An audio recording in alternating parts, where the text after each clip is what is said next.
বিচারক বকশীবাজারের অস্থায়ী বিশেষ জজ আদালতে সেখানে তার রায় আছে ঘোষণা করা হবে জিয়া অরফানেজ ট্রাস্ট দুর্নীতি মামলায়। যেই মামলাতে হাজিরা দেওয়ার জন্য বেগম জিয়া দেখছেন যে তার গাড়ি নিয়ে কিন্তু বেরোচ্ছেন, তার সঙ্গে রয়েছে চেয়ারপারসন সিকিউরিটি ফোর্স, অর্থাৎ তার ব্যক্তিগত সহকারী যারা রয়েছেন সেই সিকিউরিটি ফোর্সের কিন্তু গাড়ি দেখতে পাচ্ছেন আপনারা।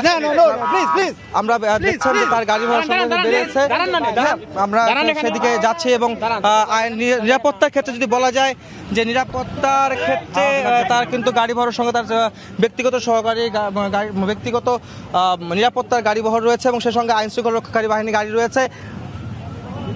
যে বিএনপি চেয়ারপারসন বেগম খালেদা জিয়া গাড়ির ভিতরে রয়েছেন, তার সামনে রয়েছেন শিমুল বিশ্বাস তার ব্যক্তিগত সহকারী, তার গাড়িতে সামনে বসে রয়েছেন, তার পিছনের সিটে রয়েছেন তার গাড়ি বহরে, তারপর গাড়ি বহরে রয়েছেন।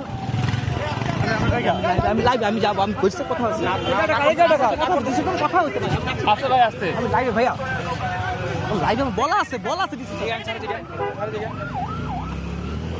হ্যালো, আমরা যাচ্ছি সেদিকে। বিএনপি চেয়ারপারসন দেখছেন যে গাড়ি বহর যাচ্ছে সেদিকে, সেখানে গাড়ি বহর যাচ্ছে সেদিকে দেখা যাচ্ছে, আপনি দেখতে পাচ্ছেন যে বিএনপি চেয়ারপারসন গুলশানের দিকে, গুলশান 2 গোলচক্করের দিকে এগিয়ে যাচ্ছেন, তার গাড়ি বহর দেখা যাচ্ছে। সেই ক্ষেত্রে বিএনপি চেয়ারপারসন বেগম খালেদা জিয়া বকশীবাজার আদালতে পৌঁছবেন হয়তো কিছুক্ষণের মধ্যে, বাড়ির থেকে বেরোচ্ছে।